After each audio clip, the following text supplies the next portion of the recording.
Arab Saudi ada kecelakaan maut yang menewaskan kurang lebih sekitar 20 jemaah umroh dan 29 jemaah yang terluka parah. Bisa jemaah membawa anak kecil untuk sholat di Masjidil Haram atau melaksanakan ibadah umroh. Sebagian di stop, ditanyakan tasrihnya dan bahkan tidak diperbolehkan masuk. Wallahu alam, peraturan ini sampai kapan? Assalamualaikum warahmatullahi wabarakatuh. Marhaban bikum, selamat datang semuanya di vlognya Sahabat Salam. Apa kabar kalian semua? Semoga kalian semua diberikan kesehatan oleh Allah dan semoga tidak kekurangan sedikit apapun. Amin ya rabbal alamin. Dan saya ucapkan marhaban ya Ramadan. Di kesempatan pagi hari ini, Sahabat Salam baru saja selesai melaksanakan umroh dan sekaligus akan menjawab banyaknya pertanyaan sahabat dan sahabati, baik di Instagram, di WhatsApp, di Facebook, ataupun di media-media yang lainnya. Sekaligus akan mengklarifikasi banyaknya pertanyaan di media terkait dengan kecelakaan bus yang membawa jamaah umroh. Karena sampai saat ini info yang beredar itu benar-benar mendunia dan bahkan komenan-komenan di Facebook, di WhatsApp itu penuh dengan pertanyaan hal tersebut. Oleh sebab itu, saya sekarang akan mengklarifikasi sekaligus menjawab pertanyaan dari sahabat dan sahabati. Namun sebelumnya, saya infokan kepada sahabat dan sahabati bahwa saat ini di Masjidil Haram untuk para jemaah yang akan melaksanakan ibadah umroh, karena dari kemarin juga banyak yang bertanya, Ustadz, apakah bisa jamaah membawa anak kecil untuk sholat di Masjidil Haram atau melaksanakan ibadah umroh? Jawabannya bisa, karena yang pertama, bagi para jamaah yang ingin membawa keluarganya, anak kecil itu bisa ditemanin ataupun bisa dibawa oleh keluarganya. Jadi jangan khawatir bagi kalian yang ingin membawa anaknya untuk melaksanakan ibadah umroh, insya Allah bisa masuk melaksanakan tawaf dan sa'i. Dan selanjutnya terkait dengan prosedur yang diterapkan oleh pemerintah nih, kita saksikan di depan kita, sahabat. Di sini banyak banget sahabat yang ragu ketika akan melaksanakan ibadah umroh.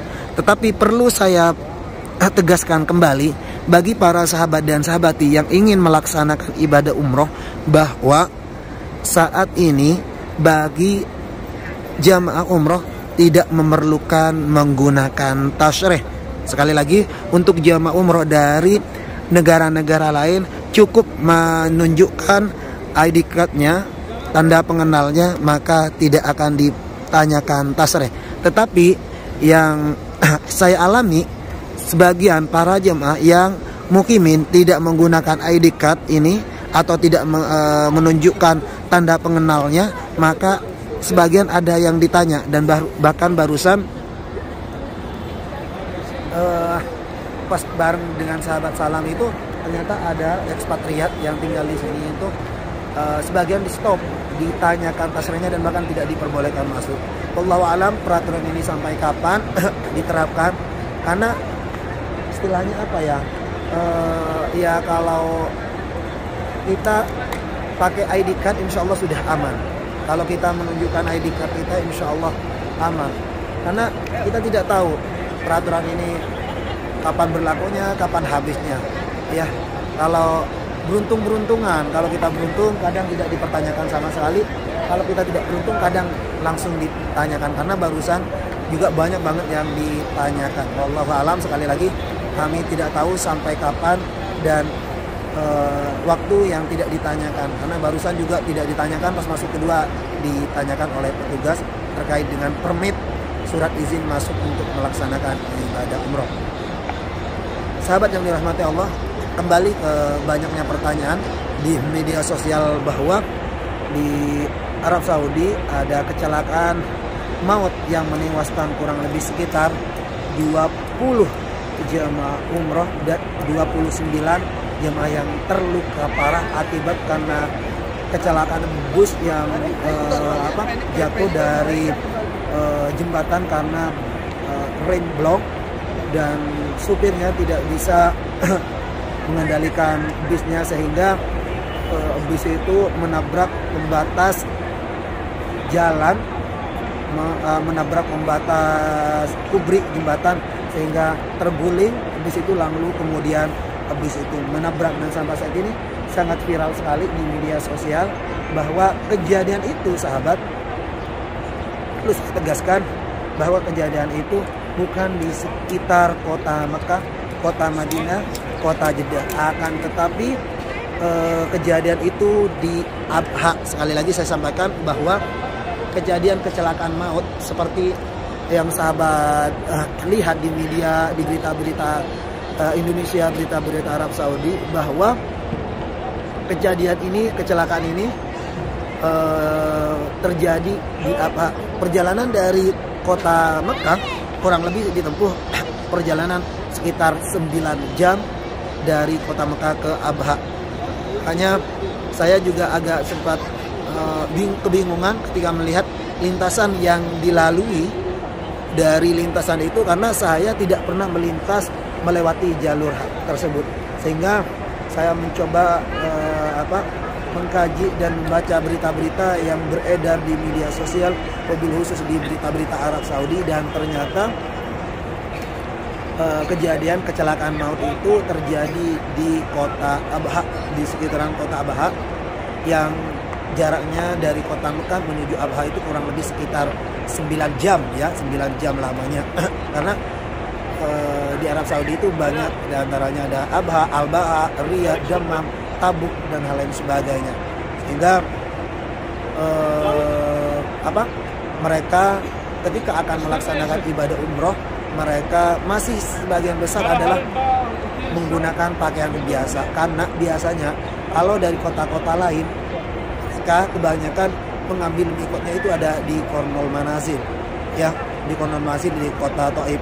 Dan menurut info yang beredar juga, dari 20 jemaah yang meninggal dunia yang busnya terbakar, sahabat pasti tahu bahwa sebagian dari 20 jemaah itu ternyata berita yang beredar ada 2 jemaah WNI, warga negara Indonesia. Kita doakan semoga almarhum dan almarhumah semoga diampuni dosa-dosanya, diterima amal baiknya, dan semoga dijadikan ahli surga.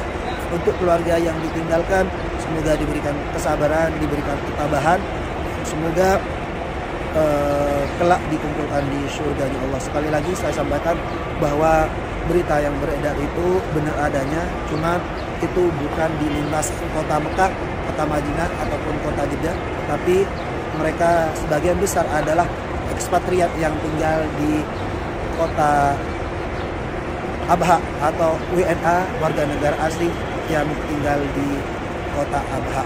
Jadi mereka itu adalah sebagian besar itu gabungan dari jemaah-jemaah yang lain, karena terbukti dari berita yang beredar ada 2 jemaah WNI meninggal di kejadian bis yang terguling itu. Semoga husnul khotimah semuanya.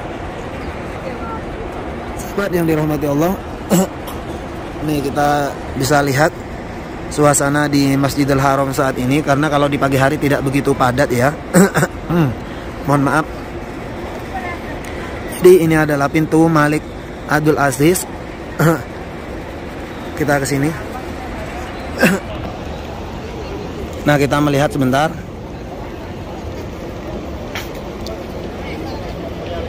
Oh, di sini di checkpoint ini, sahabat, biasanya yang tidak menggunakan ID card biasanya ditanya.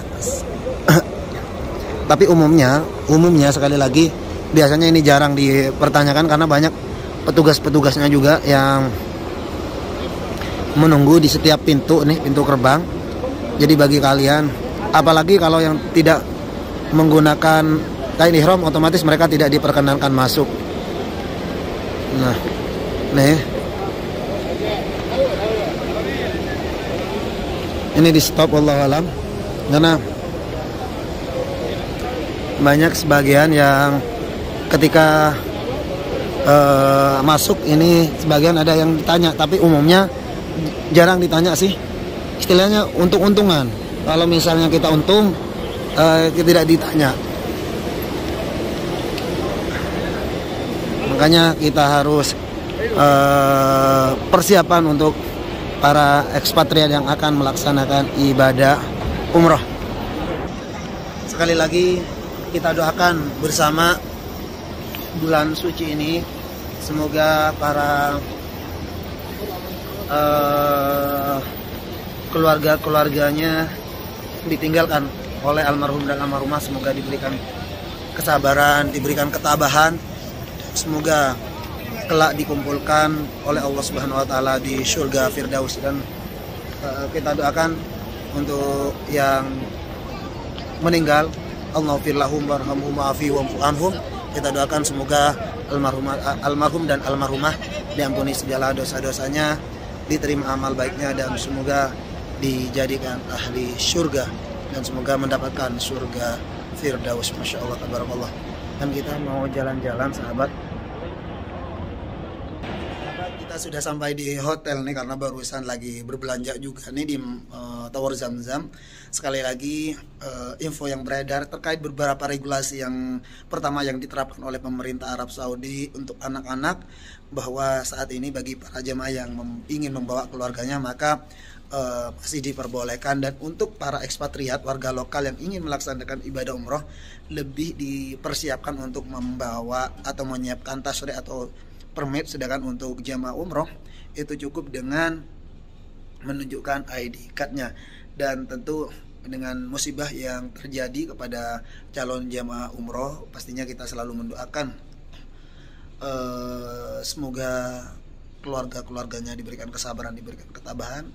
Segala sesuatu yang terjadi pasti ada sudah ketentuan dari Allah Subhanahu wa taala. Insyaallah di bulan yang suci ini, di bulan Ramadan ini, insyaallah para kaum muslimin yang berniat untuk melaksanakan ibadah umroh dan mengalami kecelakaan, insyaallah menjadi ahli surga.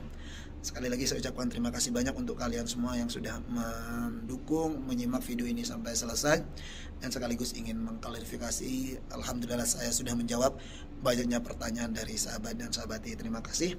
Saya akhiri dulu. Ihdinas siratal mustaqim. Assalamualaikum warahmatullahi wabarakatuh.